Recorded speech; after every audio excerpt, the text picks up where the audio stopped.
How's it going, guys? Randall, aka Shizakats, here on the Tressa's Collectibles channel to bring you our Rurouni Kenshin deck profile.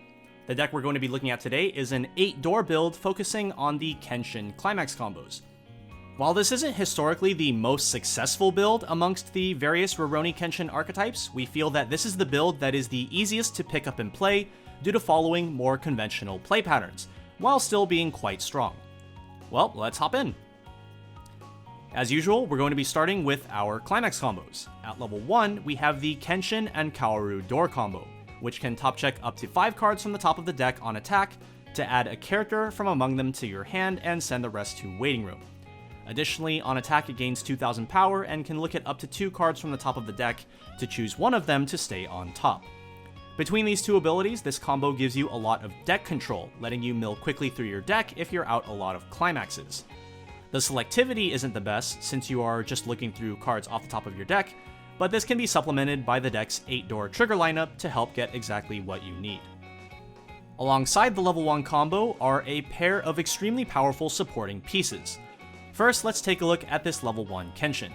When you play a door climax, you can discard a card as cost to salvage a door climax from your waiting room to use on a future turn, while also gaining an ability until the end of the opponent's next turn. When your other character is front attacked, you can pay 1 and sack itself to return the attack target back to your hand. This allows you to easily reuse your level 1 combo multiple turns in a row, which is fantastic considering this card lets you add another copy of the climax from your waiting room. This card even has 2 base soul, allowing it to side attack while still dealing good damage to your opponent, and stay on board to use its bounce effect to recycle your combo. The last important piece of the puzzle at level 1 is the Kaoru back row. Unlike most conventional 1-cost back row characters, this one does not give any constant power through an assist ability. However, her rest ability can give a character 2000 power for the turn, while also letting you look at the top card of your deck and either leave it there or put it into your waiting room.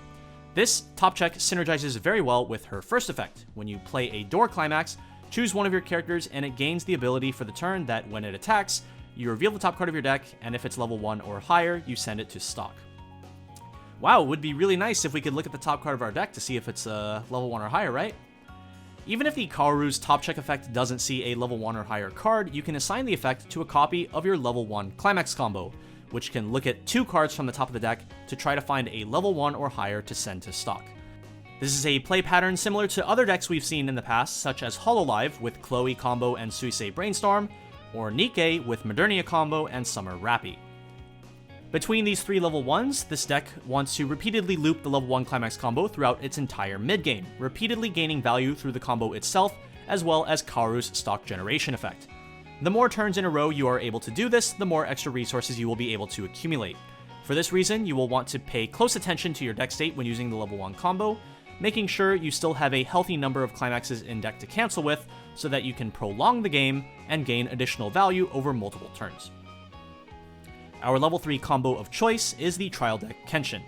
On play, top check 3 allows him to dig for any missing pieces of your endgame, whether it be more copies of himself, the climax, or maybe even a copy of the TD level 0 Kenshin for your Resonate. The finisher effect is on attack, pay 1, discard 1, and reveal the level 0 Kenshin in your hand to look at the top card of your opponent's deck, leave it on top or send it to the bottom of the opponent's deck, and then burn 2. If you see a climax on top of their deck, you can just send it to the bottom to make way for your incoming instances of damage, instead of your opponent just having a cancel right on top. However, since the climax goes to the bottom rather than the waiting room, if your opponent's deck is small enough, they might still have a chance to make use of it if you go through the rest of the cards of the deck on top of it. All in all, this is still a solid combo whose total damage output mirrors other popular finisher combos, such as Marine from Hololive. The level 0 Kenshin in question is a simple but powerful utility piece. On play, gain 1500 power for the turn, and on play, discard a card to reveal the top card of your deck and salvage a character from waiting room with equal or lower level than that of the revealed card. This profile is a mainstay across pretty much all modern Weiss sets, and offers a way to get unneeded cards out of your hand in exchange for more useful ones, while at the same time giving you information about the top card of your deck. This could be useful for the 1/1 Kaoru as well, in a similar way as her own effect. While this card does have useful utility, remember to keep a copy in hand for the endgame so that you can reveal it as cost for your level 3 Kenshin. Alright, on to the rest of the deck. Our ideal turn 1 play is the level 0 Sanosuke. While you have 5 or more cards in hand, he gains 1500 power and +1 level, bringing him up to a total of 3000 power. And he gains the effect that neither the character across from him nor Sanosuke himself can perform a side attack. In conjunction with his Chaser ability, he can run in front of smaller opposing characters that won't be able to contest his power level, and then force them to crash in with a front attack. To increase the chance that we see him in our opening hand as much as possible, we're running a full 4 copies, but the card falls off later on, so you should look to level 1 for yellow down the line. The Kenshin level 0 RR is next up on our list, commonly known as the Riki profile.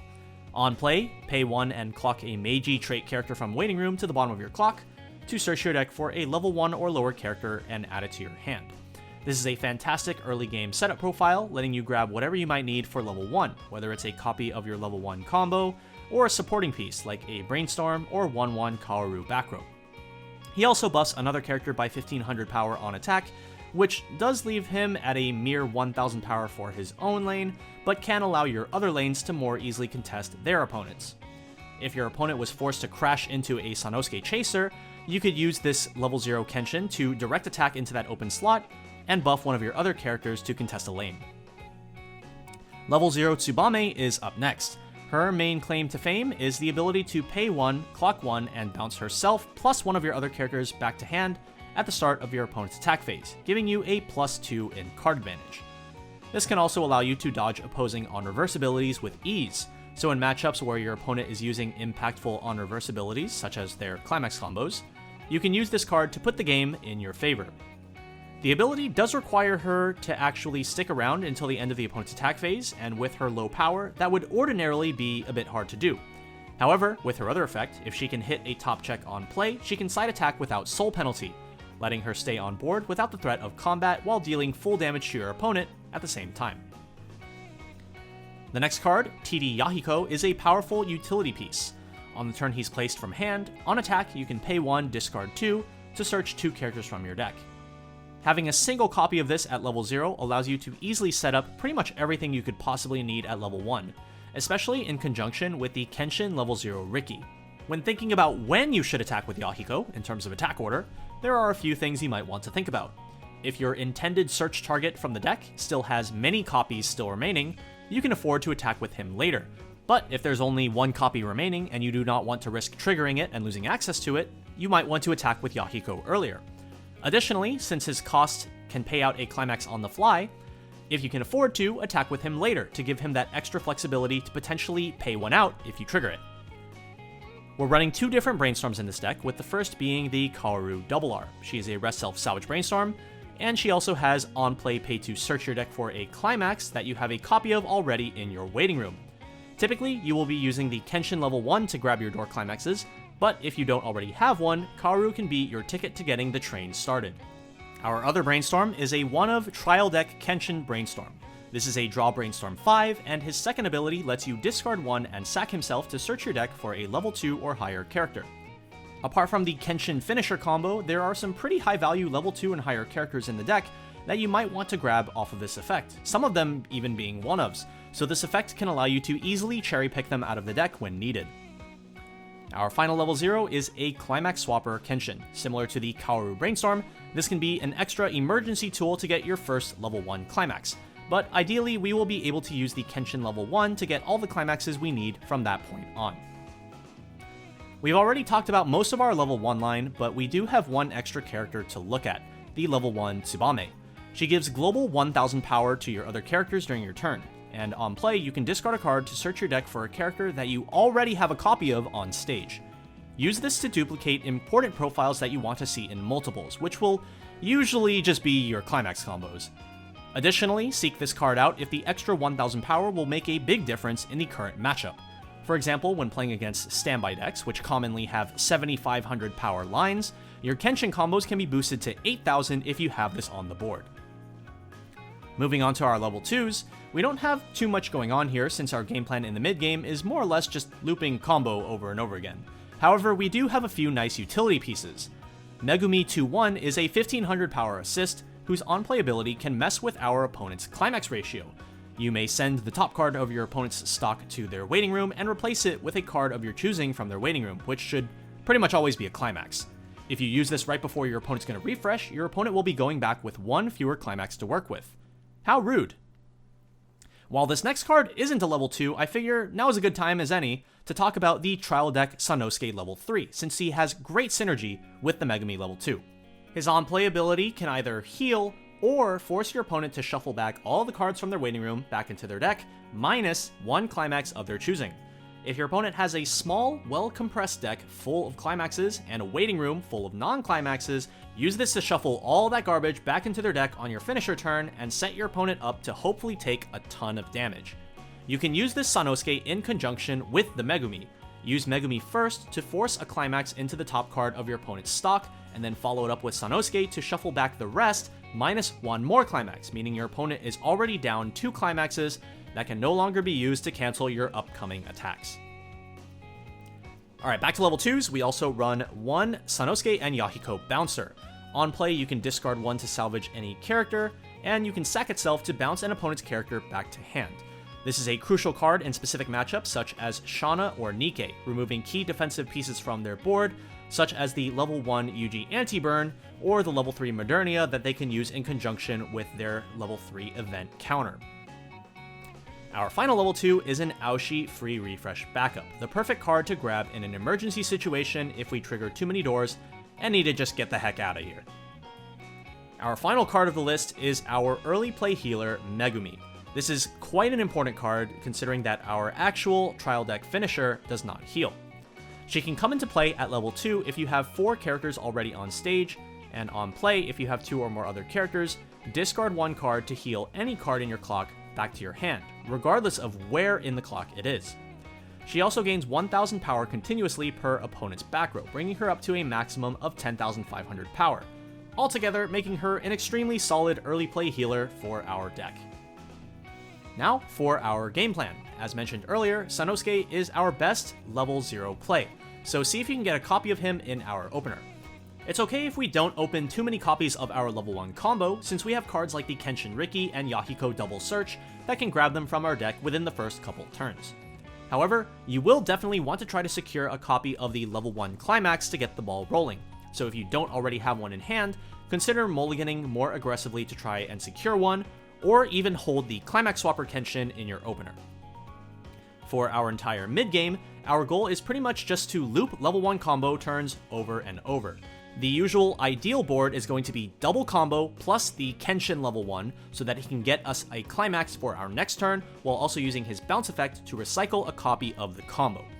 If possible, try to have the Kaoru in the back row as well to generate extra stock with her effect. Important cards to grab off the level 1 combo are additional copies of the combo for a follow-up turn, since the Kenshin level 1 only lets us recycle one copy, as well as an additional copy of that Kenshin level 1, since we will have sacrificed the copy that we already have. Outside of those, you can also anticipate for later stages of the game by grabbing late game pieces such as the Kenshin finisher combo, Megumi level 2 or 3, and Sanosuke level 3. Our finisher game plan is the exact same as in our Kenshin TD++ if you've already taken a look at that video. Triple Kenshin requires 7 starting stock, and the hand requirements should not be much of an issue since Kenshin replaces himself on play with a new card. Just make sure you have the Kenshin level 0 in your hand in order to resonate. Adding in the Megumi level 2 and or Sanosuke level 3 to your finisher turn will add extra stock costs to the turn, resulting in a total of 10 stock if you want to do absolutely everything. But you can go for a Megumi Sanosuke double combo turn for 7 stock, the same as triple combo. On average, I would personally aim for 8 stock for your final turn. This gives you the 7 needed for either the triple combo line or the double combo Megumi Sanosuke line, and 1 extra stock that you can tack onto the end for something like a last minute brainstorm, climax swap, or even a Kenshin Riki if you need to damage boost yourself up to level 3. As for color priority, typically you will want to be prioritizing red first since that makes up a majority of our level 1 line, followed up by yellow afterwards. For red, there are plenty of cards that are okay to put into your level zone. I would just avoid leveling the climax combos or the level 0 Kenshin that goes with the finisher, or the climax swap since it's a one-of. For yellow, as mentioned previously, Sanosuke level 0 is going to be our prime leveling target. If you want to experiment with some different cards, you could try out the Double R finisher from the booster set instead of the TD finisher. The amount of preparation required for the finisher turn on the Double R deck is much higher, needing to resonate Double Ricky, on top of the finisher itself not having top check 3 like the Trial Deck Kenshin. All of these factors make it much harder to assemble, and as such is not recommended for a less experienced pilot.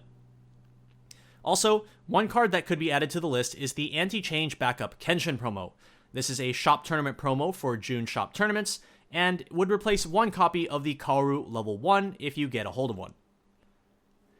And that's going to conclude our deck profile for Rurouni Kenshin. If you have any questions, as always, feel free to drop them down in the comment section below, and stay tuned for our upcoming gameplay block, where we will be featuring both the Trial Deck Finisher and the Double R Finisher versions, but not in the same game, on top of many more exciting builds yet to come. But until then, this has been Randall aka Shizukats on the Tressa's Collectibles channel, and we'll see you guys in the next one. Bye!